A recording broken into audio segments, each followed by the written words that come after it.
Hi everyone, welcome to Road to Cat 99. So basically in this video we will discuss कि पूरा quants का syllabus, how you can revise the complete quants in just 2 days, right?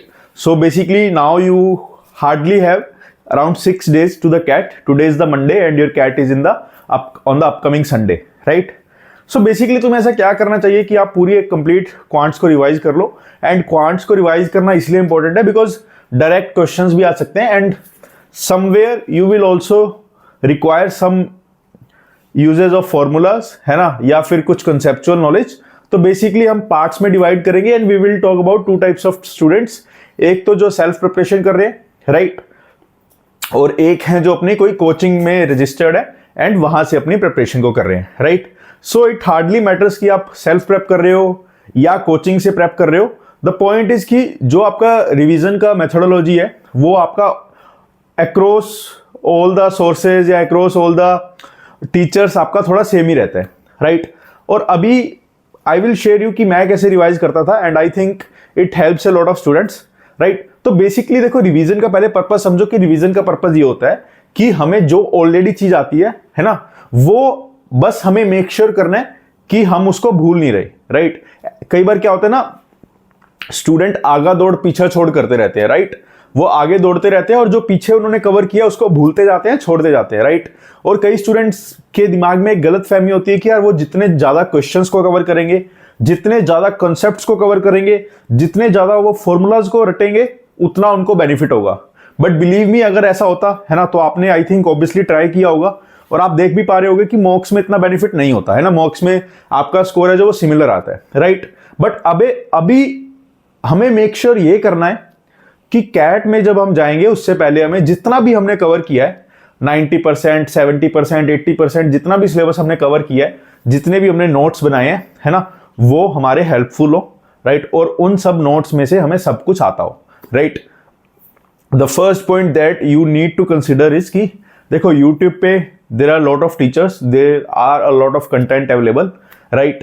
but क्या कब तक आप वो content को consume करते रहोगे, है ना. मेरे चैनल पे भी देखो रोज एक नई वीडियो आ रही है, right. There is a lot of scope to learn new things, but the point is कि पहले मेक श्योर कि जो आपने नोट्स बनाए हैं आप उसको कवर करो, राइट. सबसे पहली प्रायोरिटी वही होनी चाहिए बिकॉज ये वीडियोज, क्वेश्चंस, मॉक्स कभी खत्म नहीं होंगे, राइट. कंटेंट आता जाएगा, चाहे आप कोचिंग में रजिस्टर्ड हो, चाहे आप यूट्यूब पे हो, चाहे आप सेल्फ प्रिपरेशन कर रहे हो, है ना. कंटेंट आता जाएगा और आपको एक फोमो होता जाएगा, फियर ऑफ मिसिंग आउट, कि मेरा ये भी छूट रहा है, ये भी छूट रहा है, ये भी छूट रहा है, राइट. सो पहले मेक श्योर आपको यही करना है कि यार मैंने जितना भी कंटेंट अभी तक किया है, जितना भी मैंने लेसन्स किए हैं, जितने भी मैंने क्वेश्चंस किए हैं, पहले एक बार उनके कॉन्सेप्ट्स को मैं रिवाइज कर लूँ, राइट. उसके बाद मैं सोचूंगा कि क्या हो रहा है क्या नहीं. This is the first point. Second point, काफी ग्रुप्स में formula book by the different coachings float हो रही है, right. There is nothing wrong in that. I am thankful to all the coachings who prepare the formula book and all that stuff, right. Cheat sheet, formula book, ये सब. But believe me, आप किसी की बनाई हुई formula book पढ़ के, right, अगर आपने 1 महीने 2 महीने पहले पढ़ी हुई है, you can obviously use that. But last minute पे आप किसी की फॉर्मूला बुक पढ़ के उसको समझने का, I don't think you have this much time, और वो आपको कहीं ना कहीं कंफ्यूजन क्रिएट करेगा, राइट. सो बेटर यही है कि किसी की फॉर्मूला बुक मत पढ़ो, जो आपने अपने नोट्स बनाए हैं उसको पढ़ो, उसको समझो.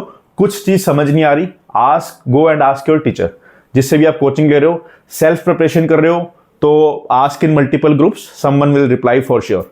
सो बेसिकली आपको क्या करना है, आपको अपनी प्रिपरेशन को काफी लिमिटेड रखना है और पहले मेक श्योर ये करना है कि जितना भी आपने कवर किया है, ज्योमेट्री हो, नंबर सिस्टम हो, दिस दैट, सारे फॉर्मूलाज आपको आते हो.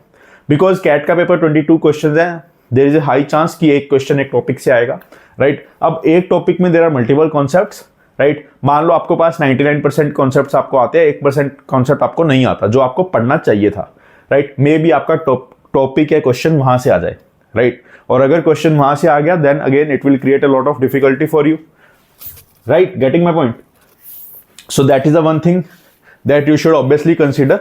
द नेक्स्ट पॉइंट इज की अब सर हमें ये बताओ कि रिवीजन करनी कैसे है, इसको प्लान कैसे करना है, right. Let me first divide the complete syllabus, right. First is algebra, let's say first is algebra, second is modern maths, third is arithmetic, fourth is geometry, fifth is number system, right. Main हमारे 5 topics होते हैं, right. अब now let's start with algebra, right, you can start with any topic, but algebra is the one area जहां पे आपके formulas काफी होते हैं, जहां पे आके टाइप या एक पर्टिकुलर वैरायटी के क्वेश्चंस होते हैं, राइट। अर्थमेटिक में देखोगे you will get simple questions, you will get theoretical questions, right. But अगर आप अलजेब्रा में देखोगे, अलजेब्रा में you will need some help of equations, variables, formulas, this and that. तो अलजेब्रा में जनरली हमारे काफी फॉर्मूलाज होते हैं, काफी चीजें होती है सीखने की, राइट। तो आई वुड सजेस्ट कि स्टार्ट विद अलजेब्रा, है ना। और फोकस मेन यही होना चाहिए कि first focus on your notes, है ना। और अगर आपके टीचर ने कुछ नए वैरायटीज के क्वेश्चन करवाए हैं, गो थ्रू दैट। अभी है डिसेंट टाइम है, एक दिन में पूरा रिवीजन कर सकते हो, 2x 3x पे वीडियोस देख सकते हो अगर कोई टॉपिक में डाउट है। सो अलजेब्रा में बेसिकली आपको क्या करना है ना, लास्ट 3 इयर्स के आपको सारे क्वेश्चन आते होने चाहिए, 3 और 4 इयर्स, लास्ट 3-4 इयर्स में जितने भी अलजेब्रा के क्वेश्चन आए हैं, make sure you know each and every type, है ना, और उसको कैसे सोल्व करते हैं। अगर कोई फॉर्मूला आपको नया लग रहा है, please go through that, that is the first thing. Second thing अगर मैं बात करूं, that is modern maths. Modern maths की थोड़ी सी कम वेटेज है मॉडर्न मैथ्स में, जैसे टॉपिक्स लाइक पीएनसी, प्रोबेबिलिटी, ये सब आता है ना। पीएनसी का अगर आएगा भी आएगा तो मैक्स एक क्वेश्चन आ जाएगा, है ना, same with the probability. The point is कि अगर पीएनसी प्रोबेबिलिटी आपने अच्छे से पढ़ा हुआ है, you can revise that. But अगर आपको पता है कि आधा अधूरा टॉपिक आपका कवर है, आपको अच्छी नॉलेज नहीं है, you can skip that also, है ना। अगर 100% आपने पढ़ा हुआ है या 90% पढ़ा हुआ है, you should revise that. But अगर 30-40% पढ़ा हुआ है, आपको पता नहीं है डिस्ट्रीब्यूशन कैसे होता है, क्या फॉर्मूला यूज होता है, what is combination, what is permutation, तो लास्ट मिनट पे focus on the other things, right. अगर नहीं करा it's completely okay, but make sure आपने अलजेब्रा किया हुआ है ना। Algebra holds a significant importance, तो वो आपको करना चाहिए और आपको करा होना चाहिए, right. Third part is arithmetic, right. So basically arithmetic में ऐसा कुछ नहीं है जो आप रिवाइज कर पाओ, right. If I recall each and every topic, I don't think there are topics जहां पे आपके कुछ कोर फॉर्मूलाज हैं, right. May be 1-2 formulas TSD में कुछ हो सकता है ना। बट दिस डजंट मीन कि आप बिना फॉर्मूला के क्वेश्चन नहीं सोल्व कर सकते, राइट। तो अर्थमेटिक में अगर जिसको डिसेंट नॉलेज है ना, जिसको पता है कि स्टेप वाइज क्वेश्चन को कैसे सोल्व करना है without any help of formula, he और she can solve the questions, that is the major thing. So arithmetic का आपको लोड नहीं लेना। सो अर्थमेटिक में आपको क्या करना है, maybe you can practice good amount of questions if you are feeling low in the confidence, right. So if you are feeling low, you can obviously go for the good questions, right. और आज हमारी एक video भी आ रही है जहां पे हम top let's say 50-60 questions of arithmetic discuss करेंगे, काफी अच्छे क्वालिटी, तो वो भी आप देख सकते हो, राइट। और चैनल पे डेली कंटेंट तो आता ही है एजुकेशनल, तो वो भी आप देख सकते हो, राइट। अर्थमेटिक में इतना कुछ नहीं है, राइट। मेन आपका अलजेब्रा है, मॉडर्न मैथ्स है, right. Then geometry, right. Geometry का थोड़ा ये है कि geometry is high effort and low reward. Because low reward क्यों है, क्योंकि मैक्स टू मैक्स 1 या 2 क्वेश्चन आएंगे और एफर्ट बहुत ज्यादा है, बहुत ज्यादा फॉर्मूलाज है, बहुत ज्यादा कॉन्सेप्ट्स है, बहुत ज्यादा प्रैक्टिस क्वेश्चंस है, right. And I am not discouraging you to not attempt the geometry or to not go for the geometry, but the point is कि अगर आपने geometry अच्छे से कवर नहीं किया, then this is not the right time to think about that, right? This is the time to focus on other topics. This is the time to focus on DLR. This is the time to focus on the VRC, right? Don't go with this mindset कि आप अभी कुछ ऐसा करोगे जहां से आपकी पूरी चीजें चेंज हो जाएगी, because अभी भी अगर आप geometry start करते हो ना, then you will not be able to give time to other topics, even to the revision also, right? So revision सबसे ज्यादा इंपॉर्टेंट है। हमें कोई वीडियोस नहीं देखनी, हमें कोई चीट शीट नहीं देखनी, हमें कुछ नहीं देखना, हमें अपने नोट्स को गो थ्रू करना है, हमारे जो टीचर ने हमें पढ़ाया है हमें उसको गो थ्रू करना है, राइट। एंड बिलीव मी, अगर किसी बच्चे ने ये तसल्ली से किया है and if you are able to solve the question based on that, आपके बहुत अच्छे मार्क्स आएंगे, right. Then coming to the number system, देखो number system is important topic. Maybe कुछ रिमाइंडर से डायरेक्ट क्वेश्चन आ जाए, है ना, maybe number of factor से कुछ डायरेक्ट क्वेश्चन आ जाए, तो उनकी अंडरस्टैंडिंग आपको होनी चाहिए। वहां पे बहुत ज्यादा फॉर्मूलाज नहीं है ना। फॉर्मूलाज है, आई एग्री, बट बहुत ज्यादा नहीं है, और जो फॉर्मूलाज है थोड़े से लॉजिकल फॉर्मूलाज है। For example, if you want to find the number of factors, right, so there is a formula for that, but that is a very logical formula. If you want to divide some number between the prime factors, you can easily do that. तो वो थोड़ी logical चीजें है number system में, and I hope काफी students ने number system cover किया हुआ होगा। सो obviously go for the number system also, right. So basically अगर मैं आपको बोलूं, right, max to max you will take 4 to 5 hours to cover the entire algebra. I don't think it will require more than 4 to 5 hours. If you have already gone through the formulas, if you already know the concepts, then you just have to revise what is there in your notebook. It will take 4 to 5 hours max, not more than that.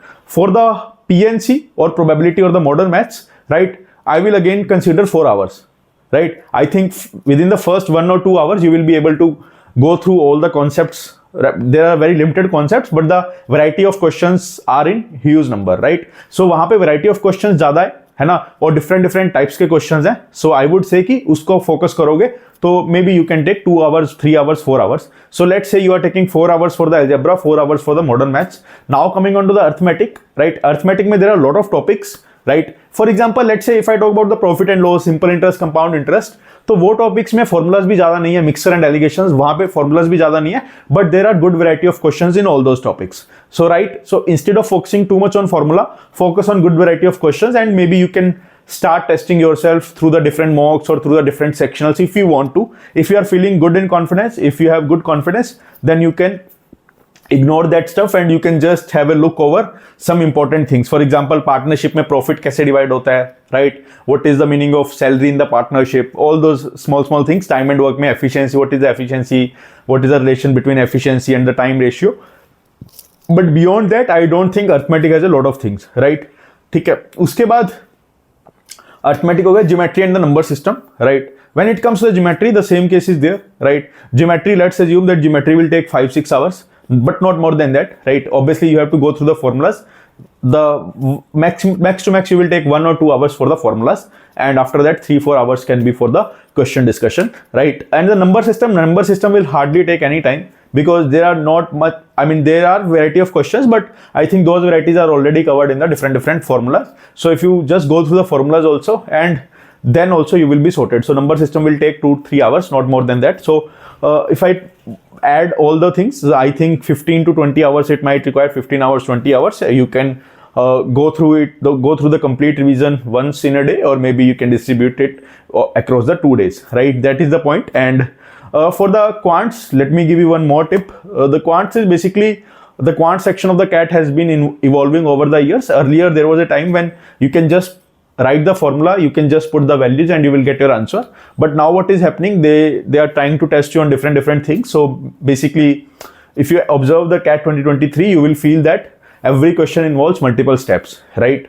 So basically every question, I would say that it was a combination of 3 different questions, 3 different concepts. So that's why it was time taking. But our motive is just to crack the question, right? So if the question deserves that much time, and if the paper difficulty level is good, right, then obviously score versus percentile will fall, right? And you will get better percentile at lower score, right? So you don't need to worry about all those things at this point of time. Just focus on the percentile you are getting. And even if you're not getting good percentile, then it's completely okay. But just one suggestion from my side, maybe a lot of you might not agree with this, but the point is, don't make unrealistic expectations, right? Don't form it. The point is ki sometimes the students have been just scoring 75-80, right? And there are people on the YouTube who keeps motivating you that it doesn't matter and all that stuff, and you will score 99.9 and all that stuff. You will score 99, and they will give you some examples, right? Examples are everywhere. So if you want some specific example, you will obviously find it, right? But the point is that if you are getting 80 percentiles consistently, I am not saying that you can't score 99, but the point is that you should have that thing in mind, that the approach through which I attempt the paper is basically, this is what I have been practicing from the last 3-4 months, right? And if you suddenly change your approach, right, it can backfire you, right? My point is कि अगर आप 80 percentile score कर रहे हो, right, and if you are not following that similar approach in the exam, and if you randomly think about some other approach and you start hitting that approach in the exam, then it can backfire you for sure. You might score 60 percentile, you might score 50 percentile, right? Again, I'm not discouraging you, I'm not discouraging anyone, right? If you have 80 percentile in your basket, you can obviously score 99 also, right? That is for sure. But the point is, you should be forming some realistic expectations, right? And you should tackle the paper in the way you have been tackling the mocks from the last 3-4 months. Otherwise, there would be no purpose of giving n mocks, right? Because if you are not earning anything, if you are not making a good approach through that mocks, right, then again it's a complete useless activity. Don't make unrealistic expectations. That's my only request, because I recently came across one video where a girl was talking that if you are scoring 70 percentile, you should fill this FMS form and you can score 99.99, right? With this logic, I think then the entire 3 lakh pool of candidates can fill the FMS form. But the point is, whenever you are attempting the paper, right, obviously you should aim for 99, and you should aim for that. You must aim for that 99.